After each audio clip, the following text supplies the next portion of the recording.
E se uma constituição pudesse ser mais do que um conjunto de leis? E se fosse uma verdadeira visão de mundo? Hoje a gente vai explorar um confronto que é fascinante entre duas ideias muito poderosas sobre o que é uma lei fundamental. Um verdadeiro choque entre duas maneiras de enxergar o mundo. Bom, a nossa jornada vai nos levar por esses dois mundos. Primeiro, vamos entender o que separa um do outro. Depois a gente entra na fortaleza da razão da Europa e logo em seguida na vibrante floresta de vozes da América Latina. Vamos ver como esses dois mundos conversam de um jeito bem tenso e, no final, descobrir por que essa conversa toda importa para todo mundo. Ok, vamos mergulhar nisso. A gente está entrando aqui num desacordo fundamental. E não é sobre um detalhe da lei, não. É sobre o propósito mesmo do direito e da sociedade.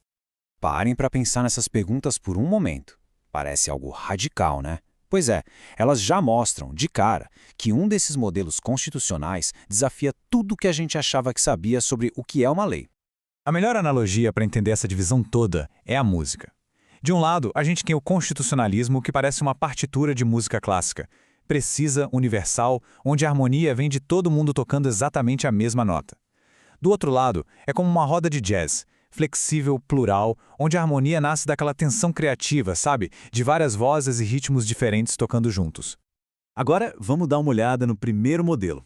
E é importante entender que ele não é só velho ou tradicional. Ele foi, na verdade, uma solução muito poderosa e necessária para um trauma histórico bem específico e devastador. Esse modelo nasceu, literalmente, das cinzas da Segunda Guerra Mundial. Diante dos horrores do totalitarismo, do Holocausto, a pergunta era: como é que a gente cria um sistema legal que seja tão forte, mas tão forte, que impeça essa catástrofe de acontecer de novo? A resposta foi o neoconstitucionalismo.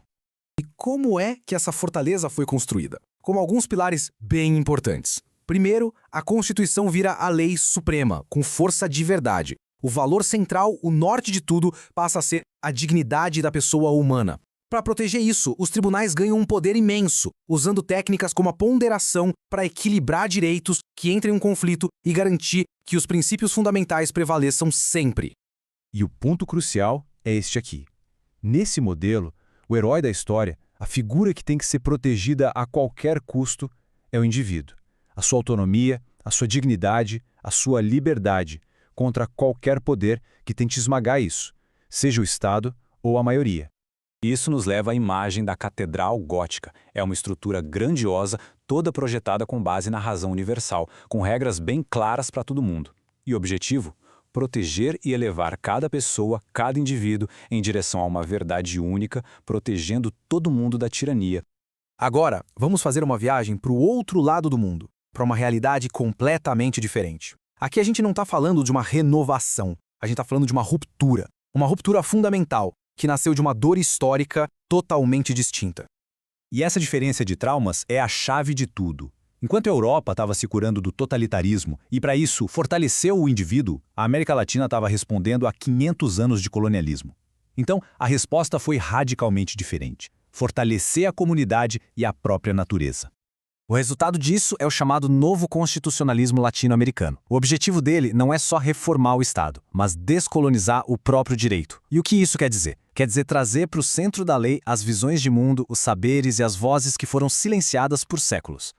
O valor central aqui não é a dignidade individual, mas o bem viver, ou o sumak kawsai. E isso não tem a ver com acumular riqueza, ou com desenvolvimento no sentido que a gente conhece no Ocidente.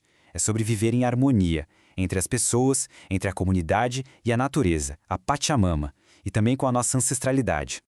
E essa ideia, que parece tão radical, não surgiu do nada. Como mostra a análise de Raquel Irigoyen Fajardo, foi uma evolução de décadas de luta.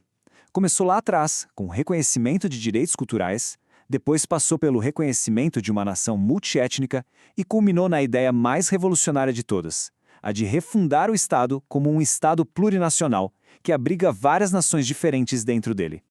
Se o modelo europeu era a catedral, este aqui é a agrofloresta.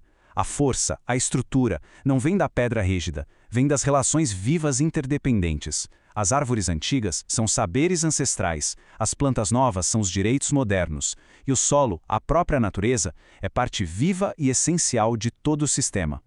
Então, como é que a catedral e a floresta coexistem? A resposta é: não de forma pacífica.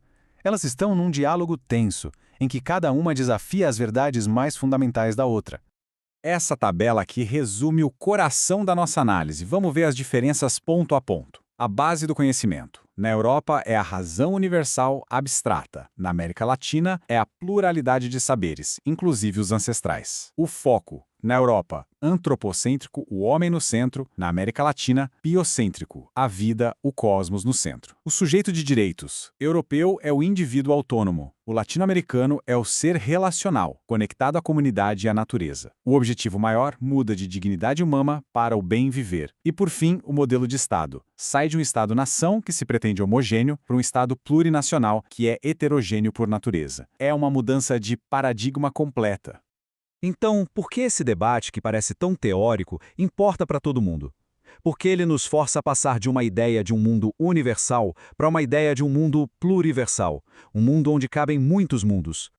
E o ponto crucial é este. A Constituição, nessa nova visão, não é só sobre organizar quem manda ou garantir liberdades. Ela se torna um projeto muito, mas muito maior. Um projeto de cura de feridas históricas, de descolonização da mente e das estruturas da sociedade.